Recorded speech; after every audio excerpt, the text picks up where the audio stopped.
Namaskar. Happy Janmashtami.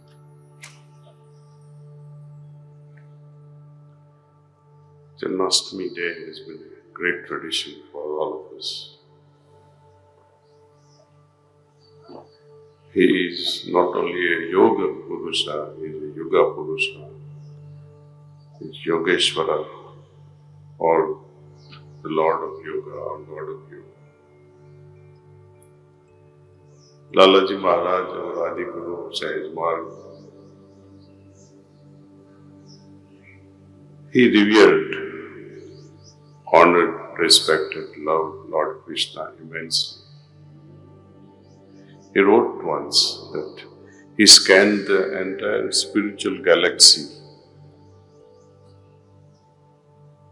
of India's spiritual history and found Lord Krishna as the brightest star in the sky.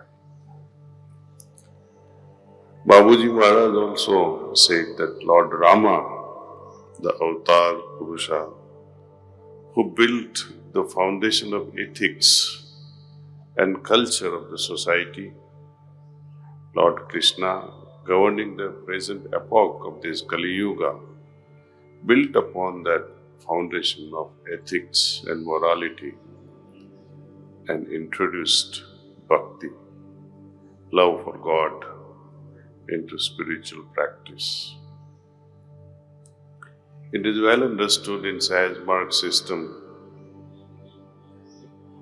that if we work, if we continue to perform our karmas at a mental level or at a physical level, they can become a drag without passion behind it, without love behind it. And if you can introduce love for God while you are working, then that very karma yoga becomes some sort of blessing. It becomes bhakti. Otherwise, it will always remain as labor. Similarly, learning of knowledge, imbibing jnana as we call it, it gets spoiled, like milk gets spoiled and becomes curd. Knowledge also gets polluted because of ego, unless Lord dominates, Lord takes the central position of that jnana. Only then Gyan becomes bhakti, otherwise it remains all, it represents itself as foolishness. The next significant role of Lord Krishna's life was transmitting this spiritual energy which we know today as pranahuti, offered in the Sahaj Marg system. It wasn't possible to download the entire knowledge verbally to Arjun in the form of 700 slokas and 18 chapters. At a crucial moment when war is about to begin, bugles were already sounding from all corners.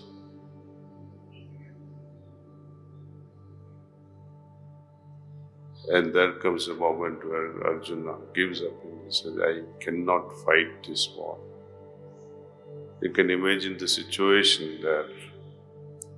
So Lord Krishna transmitted this knowledge to him.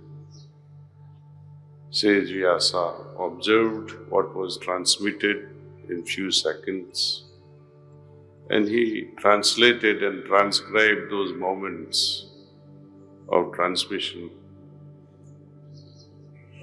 transcribed today, and as we know it as Gita, 700 slokas.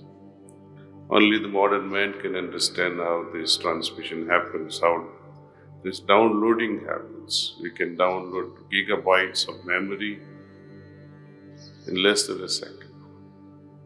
So it can be understood today, and you can conceive the very idea of transmission of knowledge. During his lifetime itself, when Lord Krishna was to leave for the brighter world, Uddhava could perceive that final moment and say, Lord, what to do? You are about to leave this world. You are not sharing anything. Well, Lord Krishna, it seems I must have told him that you lead the pack. Teach them Bhakti. Share this knowledge, aspect of Bhakti, awareness of Bhakti with gopis and rest of the world. The same tradition continues today in the form of Bhakti. Bhakti, according to Lord Krishna, is not about just mere external worship, but everything that we do, we dedicate that to Lord Himself. Every facet of existence vibrates with that love for the ultimate. Then it is called true Bhakti. Bhakti gets tainted, gets polluted, like milk gets spoiled with a small drop of lemon, becomes yogurt. Moment we ask, moment we become greedy, even the idea of Brahma Vidya, idea of liberation, even if such thought passes by your mind and say, Lord, I am worshipping you, I am meditating, I am performing this bhakti, can you give me a little bit of peace? This transaction will spoil it. Because Bhakti cannot demand anything. Bhakti is all about love, for the sake of love for the Lord. We exist for the Lord, just to serve Him.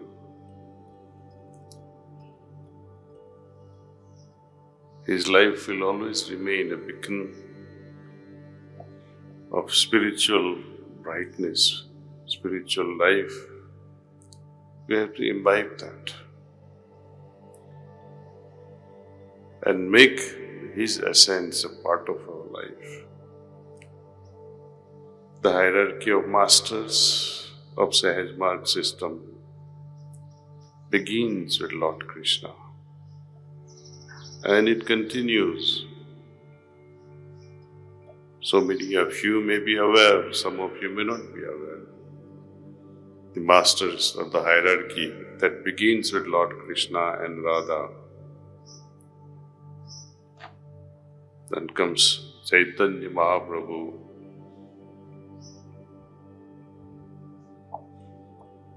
Gautam Buddha, Ramakrishna Paramahansa, Swami Vivekananda, Lalaji Maharaj, Babuji Maharaj, Chariji Maharaj, and the trend continues.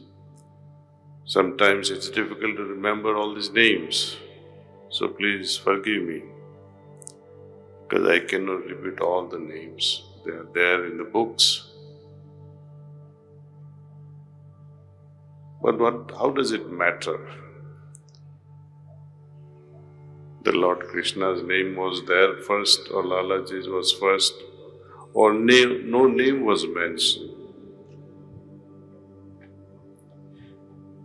How does it matter? And even if the names are mentioned, how do we know the essence of those great beings unless we ourselves become that essence?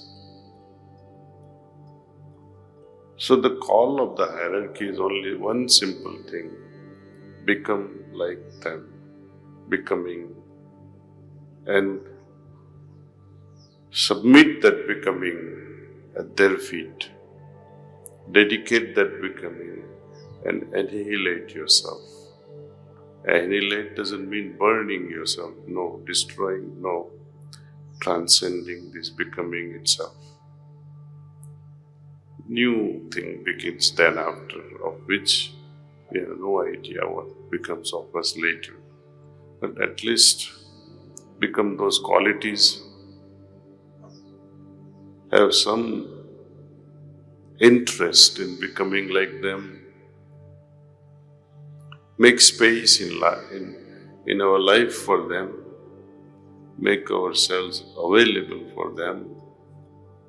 This availability of ourself, our art, our efforts is very crucial. Right now we are available. They can work on us. Imagine if you were not here meditating in one group. That is being available, being exposed to the divine transmission, to their grace, so that this osmosis can happen between us and them. Similarly at home, are we available, are we exposing to this pranahuti, to the grace that descends from above? If we are not available, if we are not open to receive it, how can we transform ourselves? So availability is the key to spiritual transformation. You can be physically available, but what if the heart is closed? So there are many hurdles for the one who does not want to, but for the one who really wants to advance, there cannot be any excuse. So let's commit ourselves that there will not be any more excuses to this availability. Thank you.